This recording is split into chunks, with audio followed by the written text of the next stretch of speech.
ദേ നിങ്ങൾ രണ്ടുപേരും അങ്ങോട്ടും ഇങ്ങോട്ടും നോക്കി ചിരിക്കാതെ കാര്യം പറയുന്നുണ്ടോ? കാര്യം അറിയാനുള്ള ആകാംക്ഷ കൊണ്ട് അഭിയെയും ആദിയെയും അമനെയും ഭക്ഷണം കഴിക്കാനെന്ന പേരിൽ നമ്മുടെ പിള്ളേര് പൊക്കി. ഫുഡ് കഴിക്കുന്നതിൻ്റെ ഇടയിൽ വന്ന ഫോട്ടോ ചേട്ടന്മാരെ ഓടിച്ച് ഹാഷിയാണ് ചോദിക്കുന്നത്, എന്ത് ചെയ്താണ് അഭിയെ ഇവിടെ എത്തിച്ചത് എന്ന് ആ സമയം കൊണ്ട് അഭിയോട് അവർ പറഞ്ഞിരുന്നു. അതോടെ അഭിയും ആദിക്ക് എന്താ പറയാനുള്ളത് എന്ന് ചെവിയോർത്തു. തറവാട്ടിലെ കല്യാണത്തിൻ്റെ തലേ ദിവസമാണ് അഭിയുടെ ആക്സിഡൻറ്റിൻ്റെ പിന്നിൽ അമൻ്റെ ഉമ്മയാണ് എന്നറിയുന്നത്. ആരോടോ ഫോണിൽ അതിനെക്കുറിച്ച് പറയുന്നുണ്ടായിരുന്നു. അത് കേട്ട് ദേഷ്യം വന്ന് അവരുടെ അടുത്തേക്ക് പോകാനിരുന്നപ്പോഴാണ് അമൻ എന്നെ പിടിച്ചു വലിച്ച് അവൻ്റെ റൂമിലേക്ക് കയറ്റിയത്. നിർത്ത്, തലേ ദിവസം നീ എങ്ങനെ? എറിക്കിൻ്റെ ചോദ്യം കേട്ടപ്പോഴാണ് ആദിക്ക് താൻ എന്താണ് പറഞ്ഞതെന്ന് ഓർമ്മ വന്നത്. ആദി എന്തു പറയുമെന്ന് നോക്കി അഭി കുസൃതി ചിരിയോടെ ഇരുന്നു. അത് I was with him that night. അവൾ ഒരു ചമ്മലോടെ തല ചൊറിഞ്ഞ് മുഖം ഉയർത്താതെ പറഞ്ഞു. എടി ഭയങ്കരി എന്ന എക്സ്പ്രഷനും ഇട്ട് എല്ലാവരും അവളെ നോക്കി. ബാക്കി പറഞ്ഞത് അമനായിരുന്നു. ഉമ്മാക്ക് കാക്കുവിനെ ഇഷ്ടമില്ല എന്ന് അറിയാമായിരുന്നു, എന്നാലും കൊല്ലാൻ നോക്കുമെന്നൊന്നും കരുതിയില്ല. ഉമ്മാടെ വീട്ടിൽ പോയപ്പോഴാണ് അവരറിയാതെ അവരുടെ സംസാരം കേൾക്കാൻ ഇടയായത്. ആരോട് പറയുമെന്ന് അറിയാതെ വിഷമിച്ചിരിക്കുമ്പോഴാണ് അപ്രതീക്ഷിതമായി ഇത്തയെ കണ്ടത്. എല്ലാം ഇത്തയോട് പറഞ്ഞപ്പോൾ ഇനിയെല്ലാം ഞാൻ നോക്കിക്കോളാം എന്നായിരുന്നു മറുപടി. പിന്നീട് അങ്ങോട്ട് ഇത്ത എന്നെ പാർട്ട്ണറാക്കി. ഉമ്മയെ നിരീക്ഷിച്ച് എല്ലാം ഇത്തയോട് പറയാനായിരുന്നു എൻ്റെ ജോലി. ഒരു ദിവസം രാത്രി ഇത്ത വന്നെന്നെ പുറത്തേക്ക് കൊണ്ടുപോയി. എന്താ കാര്യമെന്ന് ചോദിച്ചപ്പോൾ മാമൻ്റെ മക്കളെ കാണിച്ചു കൊടുക്കാൻ പറഞ്ഞു. അതെന്തിനാണെന്ന് മനസ്സിലായത് നടുറോട്ടിലിട്ട് അവരെ തല്ലി ചതയ്ക്കുമ്പോഴായിരുന്നു. ആദ്യമായിട്ടായിരുന്നു ഒരു ഫൈറ്റ് നേരിട്ട് കാണുന്നത്, അതും അസാധാരണ മെയ്വഴക്കത്തോടെ അതിവേഗത്തിൽ. ഞാൻ ശ്വാസം എടുക്കാതെയാണ് കണ്ടു നിന്നത്. ഇത്തയെക്കുറിച്ച് പറഞ്ഞു കേട്ടിട്ടുണ്ട് എന്നല്ലാതെ ഞാൻ അതൊന്നും വിശ്വസിച്ചിരുന്നില്ല. ആളെ കണ്ടാൽ പറയില്ലല്ലോ. അപ്പോഴാണ് ഉമ്മ എന്തുകൊണ്ടാണ് ഇത്തയെ പേടിക്കുന്നത് എന്ന് മനസ്സിലായത്. അതോടെ ഞാൻ ഇത്തയുടെ ഫാനായി. പിന്നീട് ഉപ്പ വീട്ടിൽ വന്ന് ഉമ്മയെ പേടിപ്പിച്ചതോടെ എല്ലാം നിർത്തിയെന്നാണ് കരുതിയത്. പേടിച്ചാണെങ്കിലും എല്ലാം ശരിയാകും. എൻ്റെ കുടുംബവും സാധാരണ പോലെ. അമൻ പറഞ്ഞിടത്ത് പെട്ടെന്ന് നിർത്തിയതും ആദിയും അഭിയും അവനെ നോക്കി. ആദിയുടെ കയ്യിൽ അഭിയുടെ കൈ മുറുകി. അവരെ ഒന്ന് നോക്കി അമൻ വീണ്ടും തുടർന്നു. ഉമ്മയിൽ നിന്നും യാതൊരു പ്രശ്നവുമില്ലാത്തതും എല്ലാത്തിനും ഉമ്മ പങ്കെടുക്കുന്നതും കണ്ടപ്പോൾ എൻ്റെ സംശയമൊക്കെ മാറി. പക്ഷേ അപ്പോഴും ഇത്ത മാത്രം വിശ്വസിച്ചിരുന്നില്ല. എന്തെങ്കിലും ഉമ്മ ചെയ്തിരിക്കില്ല എന്ന് തന്നെയായിരുന്നു പറഞ്ഞിരുന്നത്. അതുകൊണ്ട് ഞാൻ ഇന്ന് രാവിലെ ഉമ്മ കാണാതെ ഫോൺ എടുത്ത് പരിശോധിച്ചു. അതിൽ കാക്കു എവിടെയാണെന്നും കൂടെ ആരൊക്കെയുണ്ട് എന്നൊക്കെയുള്ള ആർക്കോ അയച്ച മെസ്സേജ് ഉണ്ടായിരുന്നു. ഞാൻ ഫോൺ എടുത്ത് ഇത്തയെ വിളിച്ചെങ്കിലും ആരും എടുക്കുന്നുണ്ടായിരുന്നില്ല. കുറച്ച് സമയം കഴിഞ്ഞപ്പോൾ ഇത്ത എന്നെ വിളിച്ചു. ഇവിടുത്തെ കാര്യങ്ങൾ പറഞ്ഞു. അതിൽ ഉമ്മാക്ക് പങ്കുണ്ടോ എന്ന് ചോദിച്ചു. ഞാൻ എന്ത് ചെയ്യണമെന്നറിയാതെ നിൽക്കുമ്പോഴാണ് അമൻ പറഞ്ഞത്, അവനെ വെച്ച് ഒന്ന് കളിച്ചു നോക്കാമെന്ന്. അവന് വേണ്ടിയാണ് ഉമ്മ ഇതെല്ലാം ചെയ്യുന്നത്. അപ്പോൾ അവനെന്തെങ്കിലും സംഭവിക്കാൻ സമ്മതിക്കില്ല എന്ന്. ആ ഒരു ഉറപ്പിലാണ് ഞാൻ ആ നിയാസിനിട്ട് കൊടുത്തത്. പിന്നെ ഇവൻ്റെ ആക്ടിങ്. സ്വന്തം റൂമിൽ ഇരുന്നാണ് അവൻ അവൻ്റെ ഉമ്മയെ അത്രയും പറഞ്ഞ് വിശ്വസിപ്പിച്ചത്. ആദിയും അമനും കൂടെ എല്ലാം എല്ലാവരോടും പറയുമ്പോഴും അഭിയുടെ ഉള്ളിൽ എന്തൊക്കെയോ കുഴഞ്ഞു മറിയുന്നുണ്ടെന്ന് തൻ്റെ കയ്യിൽ മുറുക്കുന്ന അവൻ്റെ വിരലുകളിൽ നിന്ന് ആദിക്ക് മനസ്സിലാവുന്നുണ്ടായിരുന്നു.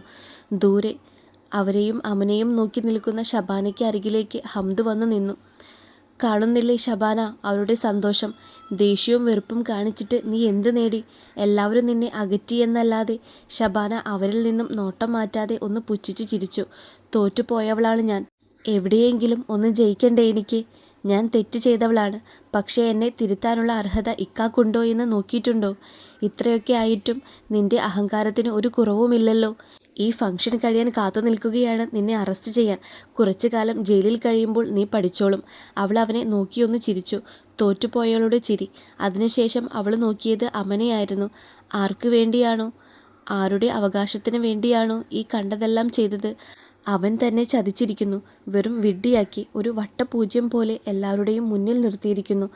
അവളുടെ തോൽവി അവൾക്ക് തന്നെ ആർത്ത് അട്ടഹസിക്കാൻ തോന്നി. ഫംഗ്ഷൻ കഴിഞ്ഞ് ആദി പോകാനൊരുങ്ങി. ആദ്യം ഹംദിൻ്റെ വീട്ടിലേക്കാണ് പോകുന്നത്. അവിടെ ആദ്യം വലതുകാൽ വെച്ച് കയറണമെന്ന ഹംദിൻ്റെ ആഗ്രഹത്തിന് അഭി സമ്മതം മൂളുകയായിരുന്നു. എല്ലാവരോടും അവൾ യാത്ര പറഞ്ഞു. എല്ലാവരുടെയും മുഖത്ത് നല്ല വിഷമമുണ്ടായിരുന്നു. സെബീന അവളെ കെട്ടിപ്പിടിച്ച് കരഞ്ഞു. ഷായും ഹക്കീമും അവളെ ചേർത്ത് പിടിച്ച് നെറുകിൽ ചുംബിച്ചു. എങ്ങോട്ടോ തിരിഞ്ഞ് ആരെയോ നോക്കുന്നത് പോലെ നിൽക്കുന്ന കാസിം കോയയുടെ അരികിൽ ചെന്ന് അവൾ പുറകിലൂടെ കെട്ടിപ്പിടിച്ചു. അയാളുടെ ചുക്കിച്ചുളിഞ്ഞ കൈകൾ അവളുടെ കൈകളിൽ അമർന്നു. വല്യപ്പച്ചി, അവൾ വിളിച്ചതും അയാൾ തിരിഞ്ഞു നിന്നു. നിറഞ്ഞ കണ്ണുകൾ അവൾ കാണാതിരിക്കാൻ അയാൾ ശ്രമിക്കുന്നുണ്ടായിരുന്നു. എന്നെ ഉപദേശിക്കാനൊന്നുമില്ലേ? അവൾ ചിരിയോടെ അയാളുടെ താടിയിൽ പിടിച്ചുകൊണ്ട് പറഞ്ഞു. അയാൾ അവളെ തനിക്കൊപ്പം ചേർത്ത് നിർത്തി. ഒന്നുമില്ല. അബിക്ക് ഇതുവരെ കിട്ടാത്ത എല്ലാ സ്നേഹവും നീ അവന് നൽകുമെന്നറിയാം. ആ നിന്നെ ഞാൻ എന്ത് ഉപദേശിക്കാനാ? എനിക്ക് എപ്പോഴൊക്കെ കാണണമെന്ന് തോന്നുമ്പോഴും ഓടി എൻ്റെ അടുത്തേക്ക് എത്തിക്കോളണം. ഇല്ലെങ്കിൽ ചൂരലെടുത്ത് ഞാൻ വീട്ടിലേക്ക് വരും, കേട്ടോ?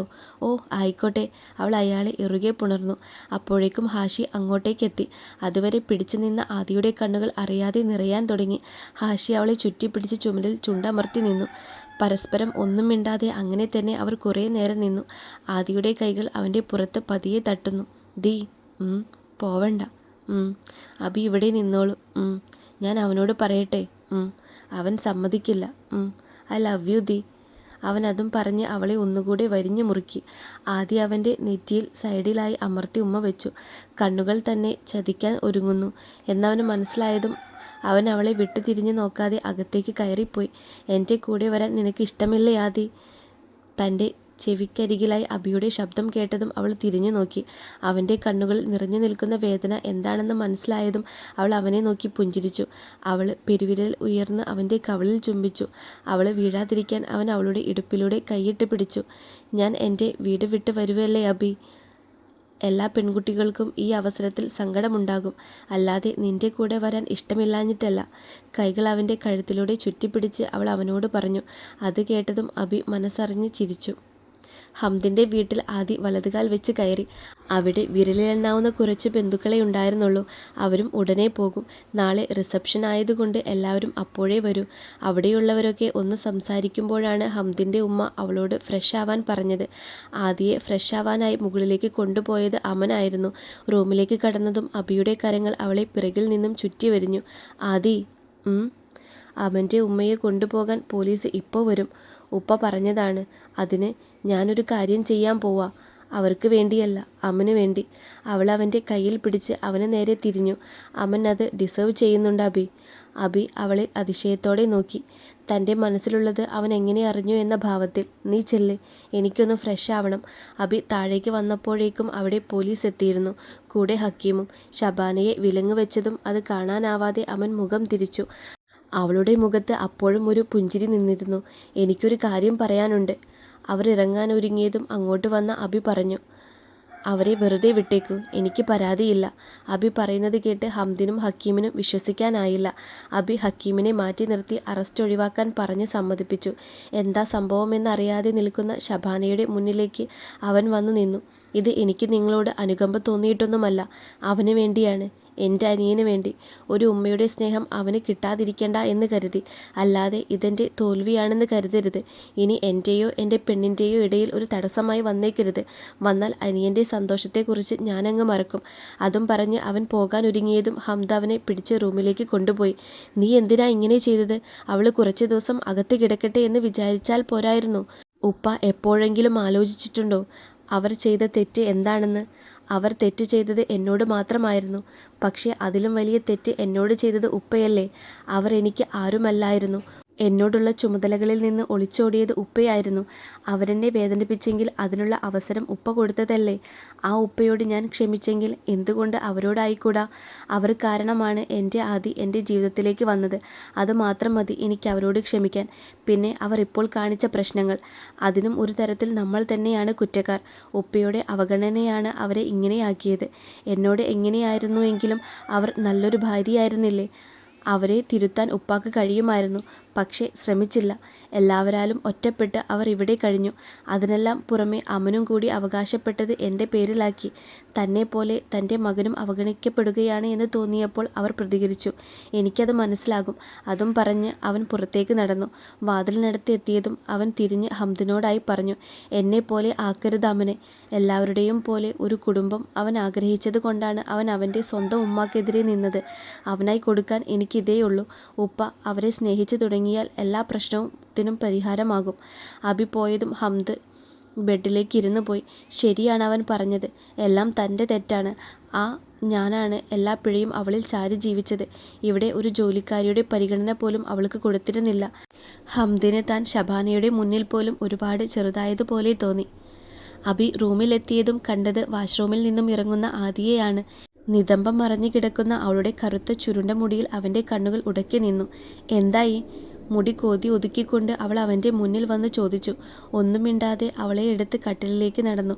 പെട്ടെന്നായതുകൊണ്ട് അവളൊന്ന് ഞെട്ടിയെങ്കിലും അവൻ എന്തോ ചെയ്യാൻ പോകുന്നതെന്ന് അവൾക്ക് കൗതുകത്തോടെ നോക്കി. അവളെ ബെഡിൽ കിടത്തി അവൻ അവളുടെ മുകളിലേക്ക് ചാഞ്ഞു. അവളെ ചുറ്റിപ്പിടിച്ച് മാറിൽ തലവെച്ച് കിടന്നു. എന്ത് പറ്റി? എന്താ നിനക്കൊരു സങ്കടം?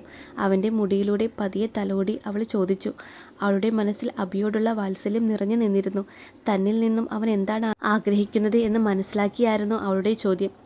എനിക്ക് അവനെ മനസ്സിലാക്കാൻ കഴിഞ്ഞില്ല ആദി. ആദ്യമൊക്കെ അവന് എന്നെ ഒരുപാട് ഇഷ്ടമായിരുന്നു. പക്ഷേ എന്നോട് സംസാരിക്കുന്നതിന് അവൻ്റെ ഉമ്മ അവനെ വിലക്കുന്നത് കാരണമായിരുന്നു. എത്ര ചീത്ത പറഞ്ഞാലും ആട്ടി അകറ്റിയാലും എൻ്റെ അടുത്ത് വരും.